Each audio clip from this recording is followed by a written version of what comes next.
Hello dear students, तो welcome to IFS. तो दोस्तों, आज मैं आपके लिए एक बहुत ही इंटरेस्टिंग सेशंस लेके आया हूँ। आज अब यहाँ पे बात करेंगे टॉपर टॉक्स, यानी कि ये जो इंटरव्यू है ये टॉपर्स के लिए है। और वो आपको अपनी यहाँ पे स्ट्रेटेजी बताएंगे कि किस तरीके से उन्होंने इस एग्ज़ाम्स को क्लियर करा, और ये आपकी हेल्प करेगा इस एग्ज़ाम्स को क्लियर करने में। तो मेरे साथ इस समय है नवीन, जो कि आईआईटी कानपुर से अपना यहाँ पे मास्टर्स कर रहे हैं। तो वेलकम नवीन, कैसे हो आप? बढ़िया सर, बढ़िया। आप बताइए। मैं भी बढ़िया हूँ। और चलो, आप थोड़ा सा अपने बारे में बताइए कि आपका बैकग्राउंड क्या है, आप किस स्टेट से बिलोंग करते हो, और आपका जैम में क्या रैंक रहा, और इस समय आप किस जगह से अपना मास्टर्स कर रहे हो। मेरा नाम नवीन है। मैं राजस्थान से बिलोंग करता हूँ। हम्म। अभी मैं एमएससी फिजिक्स आईआईटी कानपुर से कर रहा हूँ। तो आपका जो बोल सकते हैं बीएससी कौन से ईयर में कंप्लीट हुआ था? बीएससी मेरा 23 में कंप्लीट हो गया था। अच्छा, तो 23 में आपका बीएससी कंप्लीट हो गया था। तो आपका अपना थोड़ा सा फैमिली बैकग्राउंड के बारे में बताइए, क्योंकि जो प्रिपरेशंस होती है उसमें कहीं ना कहीं थोड़ा सा फैमिली बैकग्राउंड एक इम्पोर्टेंट रोल प्ले करता है कि आपका इन्वायरमेंट कैसा था, मतलब फैमिली सपोर्टिव थी, कैसी थी। तो थोड़ा सा इस बारे में, क्योंकि बहुत से स्टूडेंट्स कहते हैं कि घर से सपोर्ट नहीं मिलता। नहीं नहीं, ऐसी कोई बात नहीं है। स्टडी के लिए हमेशा सपोर्ट मिलता ही है। मिडिल क्लास फैमिली है एज यूजुअल। और हम्म। सपोर्ट भी अच्छा खासा मिला। ओके ओके, तो ये सब चीज़ें आपके साथ थी। तो अब मैं ये जानना चाहता हूँ कि जो आप साथ में, आप जैसे बोल रहे हो कि आपका जो बीएससी है वो 2023 का है और अभी हम्म। 2024 चल रहा है, तो और साथ ही में आप आईआईटी कानपुर में अपना मास्टर्स कर रहे हो। तो इसका मतलब है कि आपने बीएससी के साथ साथ ही इस जैम एग्ज़ाम्स की प्रिपरेशंस करी है। तो कैसे आपने अपने क्या बोलते हैं बीएससी को और इस जैम एग्ज़ाम्स को मैनेज किया, तो वो थोड़ा सा हमको बताइए। जैसे फर्स्ट सेकंड ईयर तो मैंने इतना कुछ खास ध्यान नहीं दिया अच्छा। जेम के लिए, और थोड़ा कम पता था उसके लिए। हम्म। पर थर्ड ईयर में जैसे स्टार्ट हुआ मेरा बीएससी, तो मैंने कोर्स लिया आईएफएस से और उसके लिए स्टार्ट की। और धीरे-धीरे मैं थोड़ा बीएससी का भी देखता रहता था। और जेम का फुल मेरा फ़ोकस था ही। अच्छा। जैसे-जैसे जेम कर रहा था तो बीएससी का भी लगभग हो ही जाता था उससे, कुछ फिज़िक्स तो हो ही जा रहा था। बाकी हम्म। मैथ और केमिस्ट्री था मेरा, तो वो हम्म। मैं थोड़ा देख लेता था, कभी-कभी टाइम मिलता था। बाकी मेरा फुल फ़ोकस जेम पे ही था। अच्छा अच्छा, तो मतलब आप ये कहना चाह रहे हो कि आपने मतलब सब कुछ को अच्छे से मैनेज कर लिया था। और जैसे आपने बताया कि फर्स्ट ईयर और सेकंड ईयर में आपको पता नहीं था, तो ये चीज़ आपको कहाँ से पता लगी, मतलब कैसे आपको मोटिवेशन आया, या कैसे आपको ये सोच आई कि मेरे को जैम देना चाहिए? ठीक है, क्या आप रिसर्च में जानना चाहते थे, क्या है आपका आगे का प्लान? प्लान अभी तो रिसर्च रिसर्च का ही सोच रखा है। हम्म। और जेम का मुझे, हमारे एक टीचर थे बीएससी के अंदर ही, जो हमें हम्म। फिज़िक्स पढ़ाते थे, वो आईआईटी खड़गपुर से पास आउट थे। हम्म। तो उनके थ्रू मुझे पता चला कि जेम भी एक एग्ज़ाम है जो एमएससी करवाता है आईआईटी के थ्रू। जो मुझे वर्थ इट लगा, तो मैंने प्रिपरेशन स्टार्ट की उसकी करना।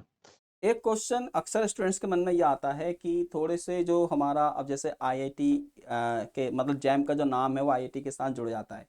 तो लोगों के मन में ये एक डाउट रहता है कि यार अगर जैम का पेपर है तो टफ होगा, है ना? तो और इसकी जो हम पढ़ाई कैसे करें, तो आपने क्या रिसोर्सेज यूज़ किए थे, क्या आपका स्ट्रेटेजी प्लान था, थोड़ा सा यहाँ पे डिस्कस करेंगे। तो मेरी बेसिक स्ट्रैटेजी थी, सारे लेक्चर देखता था लाइव में। उसके हम्म। बाद उनके रिलेटेड मैंने सारे असाइनमेंट, डीपीपी, जितने क्वेश्चन हो सकते थे मैंने सब सॉल्व किए। और हम्म। कंटिन्यू मैंने मतलब कंटिन्यूअस रखा, ऐसा नहीं बीच में ब्रेक कर दिया कुछ भी। हमेशा लेक्चर देखना, क्वेश्चन प्रैक्टिस करना, हम्म। असाइनमेंट लगाना, मॉक टेस्ट देना, ये सब रखा मैंने। और बीच में कुछ भी शेड्यूल को ब्रेक नहीं किया, कंटिन्यू रखा सब कुछ। तो एक क्वेश्चन मैं ये जानना चाहता हूँ कि जैसे आप कॉलेज गोइंग स्टूडेंट है, तो आप कॉलेज में जाते होगे और उस टाइम पे आपको ऑनलाइन लेक्चर्स भी देखने होते हैं। तो कॉलेज भी मेंटेन करना और साथ में ऑनलाइन लेक्चर्स भी देखना, तो आप किस हिसाब से टाइम को मैनेज करते थे? क्योंकि कॉलेज तो मेरे हर जाना ही पड़ता है, ठीक है।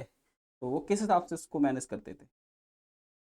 मैंने सच तो कुछ नहीं था कि रिकॉर्डिंग देख देख लेता था मैं। अगर लाइव का टाइम मिल रहा है मेरे को, तो मैं लाइव हम्म। देख लेता था। मतलब हम्म। हाँ, यही सब होता था। बाकी कॉलेज का भी देखना पड़ता था, कभी प्रेजेंटेशन है या कुछ नहीं, एक्सपेरिमेंट का चल रहा है तो जाना ही पड़ता था उसमें भी। हाँ, तो वही मैं कह रहा हूँ ना कि मतलब ये आपके साथ मतलब बहुत अच्छा मेरे को लगा कि आपने कॉलेज के साथ साथ और विद इन वन, मतलब जैसे ही आपको पता लगे कि आपको जैम कॉलेज जैम एग्ज़ाम देना है, और आपने उसी के साथ बीएससी के साथ साथ ही आपने जैम एग्ज़ाम भी क्रैक कर लिया।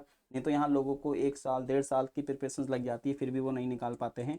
तो अब मैं ये जानना चाहता हूँ कि आपने कौन सी बुक्स यहाँ पे फॉलो करी। ठीक है, कुछ तो स्टडी मटेरियल आपका होगा, या बीएससी में जो बुक्स थी वही आपने बेसिक्स बना के चले? जैसे जैसे जो हमारी लाइव क्लासेस लेते थे आईएफएस से, तो उन्होंने कुछ रिकमेंड की, जैसे एचसी हुँ, वर्मा हो गई, हुँ, जेसी उपाध्याय हो गई, अजय घटक हो गई, हुँ, हुँ, ये हुँ, सब हुँ। बुक फॉलो के। हाँ, मतलब जैसे एससी बाकी वर्मा है वो आपकी क्वांटम के लिए भी है और कॉन्सेप्ट ऑफ फिजिक्स इस पर भी हाँ, आता है। दूसरा जो अजय घटक है वो मेरे ख्याल से इलेक्ट्रोडायनेमिक्स, ऑप्टिक्स, ऑप्टिक्स, हाँ, इन ऑप्टिक्स सब है, चीज़ों के लिए हाँ। काम आ जाती है।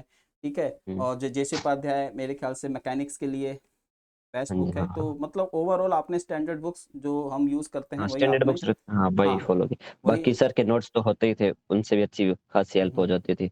हाँ।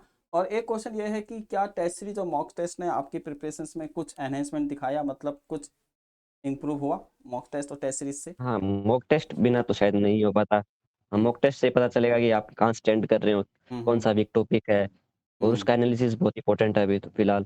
क्योंकि हम्म, टेस्ट तो दे देते हैं सब लोग, पर एनालिसिस नहीं करते, वो हम्म, बहुत इंपॉर्टेंट है इसके लिए। और वो मैंने अच्छे से किया, हम्म, उसका मुझे बहुत फ़ायदा मिला। कुछ क्वेश्चन थे जैसे मेरे को लग रहा था यहाँ टाइम लगेगा, तो मैंने वो स्किप करना ट्राई किया वहाँ जैम के टाइम।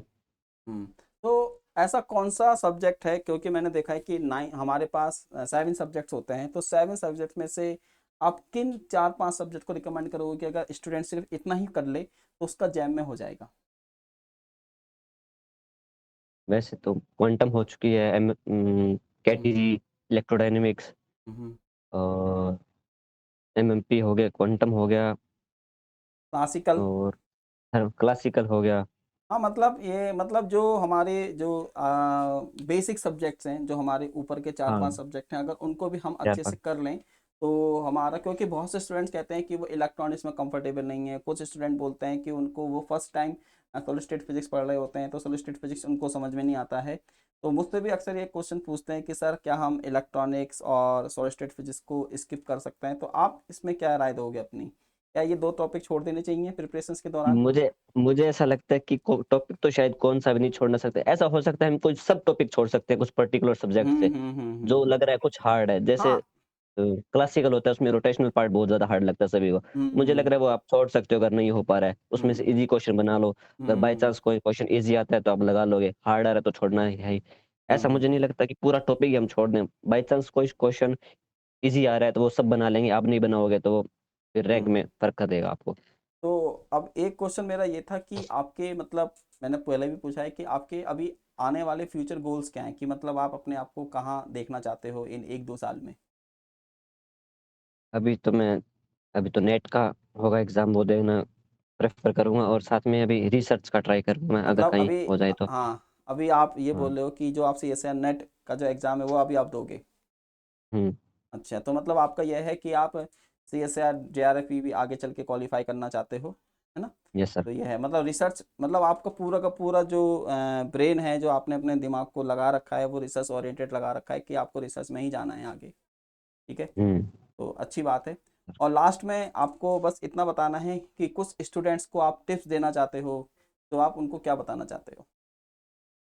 टिप्स तो यही रहेगी, बस अपने सब कुछ कंटिन्यू रखो, ब्रेक मत होने दो, कंटिन्यू स्टडी रखो 6-7 घंटे की जो आप रख पा रहे हो, हम्म, और नोट्स को रिवाइज़ करते रहो, क्वेश्चन हम्म, प्रैक्टिस जितनी हो सके उतनी करो, टाइम मैनेज करना सीखो और हम्म। मॉक टेस्ट बहुत मस्ट है उसके लिए तो। मॉक टेस्ट देना पड़ेगा कम से कम 20-25 तो होगा कुछ। चलो ये तो मतलब आपने, आपसे वो लोग जरूर इंस्पायर होंगे जो कॉलेज भी जा रहे हैं और जेएम की तैयारी भी कर रहे हैं। उनके लिए भी थोड़ा सा कुछ बताइए, जो ड्रॉपर्स होते हैं जो बीएससी के बाद 1 आध साल का गैप ले लेते हैं, तो वो चीज़ों को कैसे देखें? क्योंकि मेरे को लगता है उनके पास तो समय होता ही है, तो हाँ वो सर। कैसे अपने आप को हाँ, मैनेज ड्रॉप कर सकते हैं?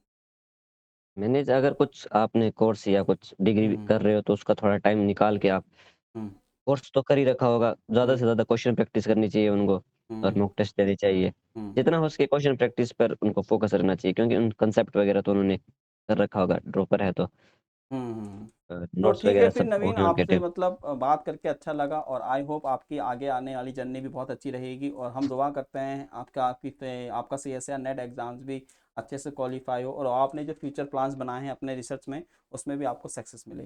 ठीक है नवीन, आईएफएस के साथ जुड़ने के लिए ठीक है, thank you, bye bye. Thank you sir.